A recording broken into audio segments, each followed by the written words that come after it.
today, Bobo says that we are plagiarizing, or that we've taken their content, and it's interesting how he said, oh, AI will tell you everything, and so he tried to explain the AI thing and says I should withdraw. I have nothing to withdraw.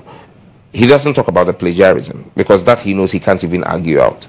So you admit that it is not AI generated? I haven't said so. I said there's nothing to withdraw because it's factual that a lot of the things in their manifesto are AI generated. There's a way to run AI checks.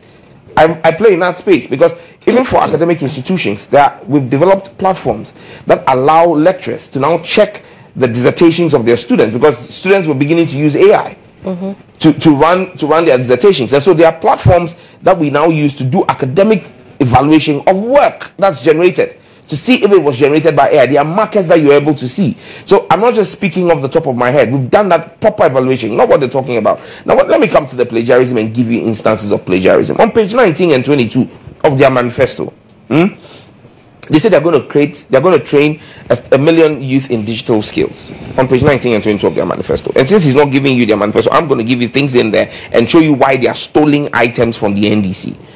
Meanwhile, on the 2nd of October 2020, 2nd October, almost 4 years ago, President Mahama announced that we're going to train 1 million youth in digital skills. They're going to have coding, they're going to have web development, they're going to have software applications, and it's even on page 13 of our youth manifesto that we have already launched. It's called the 1 Million Coders Project. They think that because we call the 1 Million Coders Project, it's just coding and Python and C++ that we're talking about. No. On page 27, they claim that they are going to introduce free tertiary education scholarship for persons with disabilities. As far back as 27th of October 2020, President Mahama announced free tertiary education for persons with disabilities. Again, page 7 of our NDC Youth Manifesto for this year captures it. On page 21 of their manifesto, they now claim that they are going to abolish the betting tax. At Kempinski, when President Mahama on the 2nd of May 2023 held his Ghana at the Crossroads, he spoke about abolishing the betting tax. 2023, 2nd of May. On that same day, President Mahama spoke about abolishing the e-levy at that Ghana at the Crossroads speech. Now on page 23 of their manifesto, they are promising it. Tell me who is copying and stealing from the other, who is plagiarizing the other. Today, on page 26 of their manifesto, they are talking about establishing some women's trade empowerment fund. We, as far back as 9th of July this year, announced the establishment of a women's development bank. President Mahama spoke about, we're not talking about a fund, we're talking about developing women's development bank, because the issues of women's development in SMEs is critical for the next Mahama administration.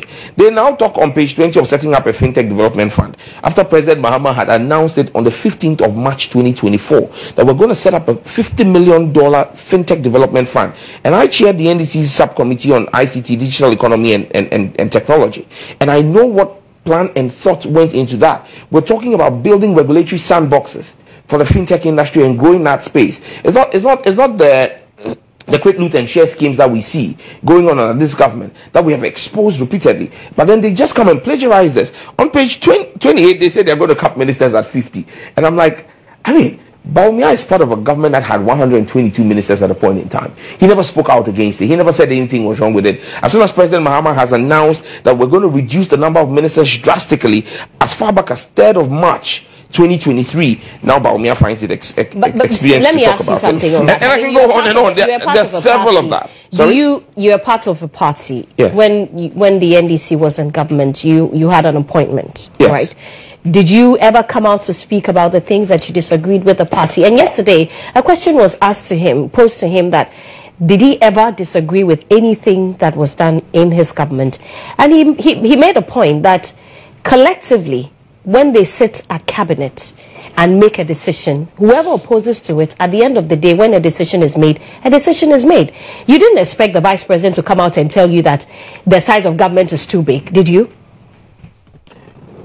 Meanwhile, he brought people who were part of that 122, including his own sister. At least he could have withdrawn his sister. His sister was made minister. I mean, look, he wasn't the appointing authority. Are you telling me that the vice president did not bring anybody for nomination as minister? Was he the appointing authority? If he had a problem with it, he would have spoken out. So why you asked me a direct question? Did I ever speak out? Yes, I did. For example, when President Mahama came to do the State of the Nation's address, I was communication specialist at the president at the time. I sat on Asempa with the late Kaba of blessed memory and called out ministers of state who attended that State of the Nation's address in V8. Because President Mahama at the time, in 2015, that was just when we were about to go into the IMF program, had announced the fact that to cut down on fuel expenditure within the city, government ministers and appointees must use saloon cars. President Mahama, it's on record, even that day coming to Parliament, came in his Toyota Avalon vehicle in a convoy of saloon cars. I spoke out about it. For me, I'm one person who speaks to my convictions. I would not support something I don't believe in, and I'll criticize something that I don't agree with. I won't come and defend it. But listen, I was just an appointee in the presidency. Bawumia is not just an appointee. He was touted as the economic whiz kid. His wife told us that her husband was the best thing when it came to the economy. Nanado himself, on the platform, told us that the reason why he picked Bawumia ahead of every other person in the NPP who were more qualified is simply because Bawumia knew how to deal with the economic mess. Nanado told us this. So if today we are in an economic mess, and the person who was sold to us as the savior of our economic mess now has run away from the economy and is selling mobile phones 1 cedi, 2 cedi, you think that we don't have a basis of calling him out for his failings and saying that he can't be trusted and that his words hold no significant value when it comes to integrity? So look, let's be clear on one thing. Let's be very clear on one thing, and I just want to state it emphatically. Under the next NDC administration, God willing, from the 7th of January, there's going to be jobs for all. Because we're going to run the 24-hour economy, which has been simplified as 1-3-3. You see, today there's the Sam George formula, 0-1-0, which is the formula of the streets, where most of your cameramen who are sitting here, if you ask them, none of them has eaten this morning. They are waiting for 1 o'clock to go and eat gobe and use that as a foundation and drink water for the rest of the day because of the state of the economy. But thankfully, under John Mahama, that formula is going to change to 1-3-3.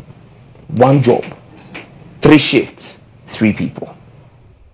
And that is going to put a lot of our young people who do not have a job today back into the workforce.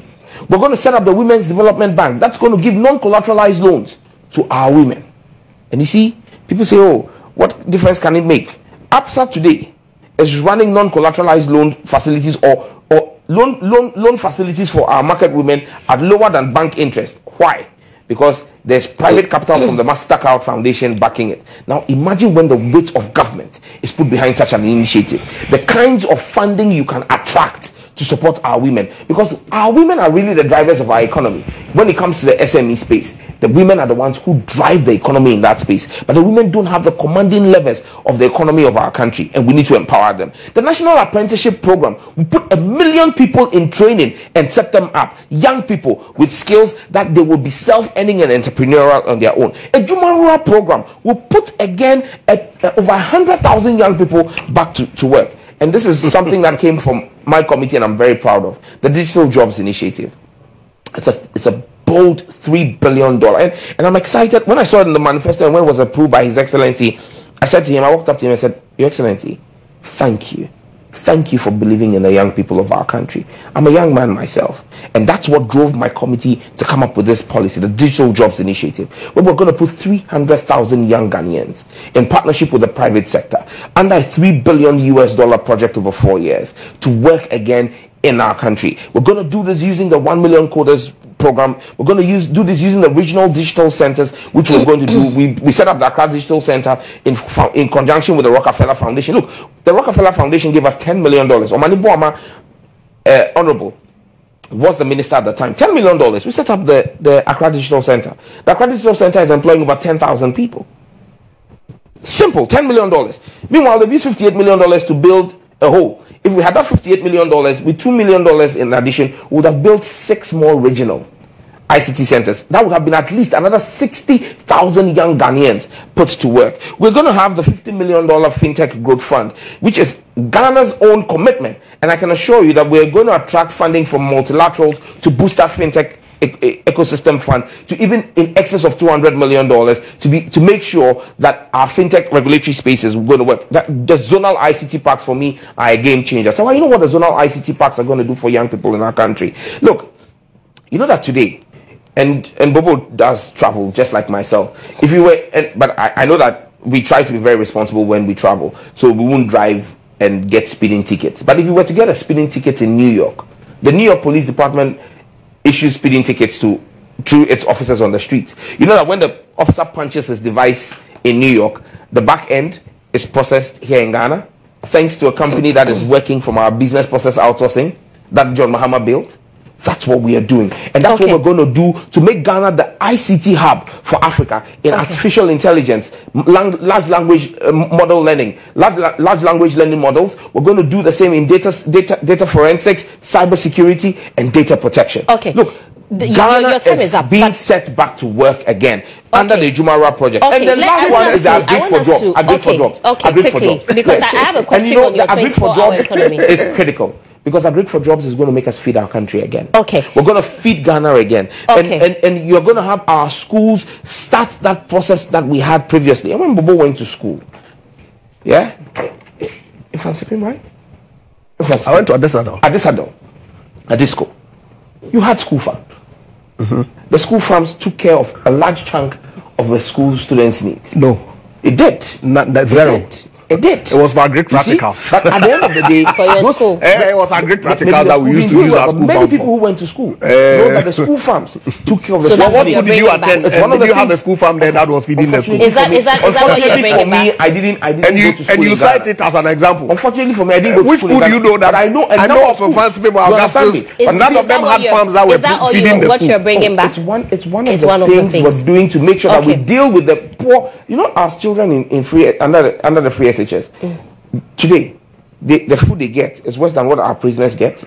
Go and look at the quality. Kobiche, you know him. Yes. Kobiche has put out the food they get is worse than what the prisoners get. I'm telling you. Go and look at the quality of food that they are giving. We need to make sure that our schools become self-sufficient. We need to make sure that the buffer stock company is no longer using third parties to buy food from our farmers. And creating a room for great meat and share. Because, look, and I'll give you a typical example. Alfred Mahama. Alfred Mahama is the brother of President Mahama. He's a farmer. Alfred Mahama has a maize farm. When they produced their maize, he said, look, I'm a patriot. I don't want to sell it on the market. I want to sell to buffer stock. Even though buffer stock will offer me less than what the open market will offer me. He went to buffer stock and said, take the maize at a cheaper price. Buffer stock said to him, we won't buy from you, but go and talk to this middleman. We buy from this middleman. The middleman has no farm. Go and sell to the middleman. The middleman will add his margin and buffer stock will buy from him. What criminal enterprise are we running? Okay, I want us to go back to the 24-hour economy, and because you have brought in job creation. I've mentioned who it is. The matters of fact. I'll come to you very shortly, Honorable Mesa. You've seen the statistics when it comes to unemployment. The Ghana Statistical Service is pecking it at 14.7%. And on this 24-hour economy that you talk so much about, what are the timelines that John Mahama is proposing for the implementation of the 24-hour economy? Well, it's one of the things that in our 90 days we say the framework for that is going to be set up. So when it's going to be run from the office of the president, and President Mahama is actually going to chair an accelerated export development council because of the 24-hour economy. So we're confident that within the first 120 days, the policy framework will be launched. So not the program itself. The program, once the policy framework is launched and the secretariat is set up, within 120 days in his office, the program kicks off. So within 120 days, you will see the program kick off with the incentives and all of that. And in April of 2025, we're going to be presenting our first budget, the first budget of President Mahama in April 2025. And when we presented the policy framework, the spending lines, the incentives to all the businesses and industries are going to be spelled out in there. But in 120 days, but we have the policy, the blueprint is ready. Because this 24-hour economy has to be built on a foundation of improved security, transportation, and all that. Will we be able to do all of that within the 120 days that you talk about? The framework exists already. You already have vehicles in the pool, vehicles that go to bed, or that are pulled off our roads immediately. It's 9 p.m., 10 p.m. The station's closed. Why? Because like you said, there is no security. We do not have a shortage of security personnel at this point in time, even though we admit that another 24-hour policy will need to augment the numbers, and so definitely we'll do fresh recruitments into the security services to augment the numbers. But currently you have officers who are not, the police service is not running fully as a 24/7 facility, because there are officers who do not run the shift system. They all go 8 to 5.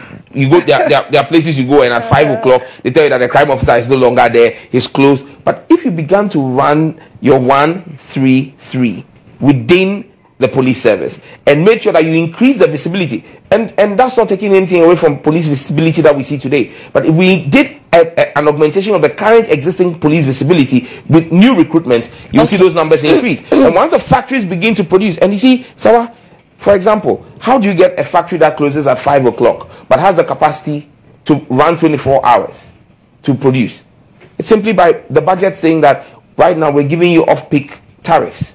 And that's a government decision. And that's something that we can do in 120 days, and we will do in 120 days to make sure that once we determine what the off-peak tariff is, because currently when that factory shuts down and the country goes to sleep, power is still being generated. We still pay the IPPs for the power that's generated, even though nobody is consuming it. So if we have a win-win situation where right now they have off-peak power prices, tariffs, that could be a fraction of what the peak hour prices are for their production, then you begin to get some revenue for government to offset that. They increase their production, and then that's why you have to have the Exports Development Council chaired by the president himself, because expanded and improved production is not only going to be for the local market but for export. Because that's the only way you can do you can settle your balance of trade in such a way that it's favorable to Ghana. Okay, Honorable Mesa. So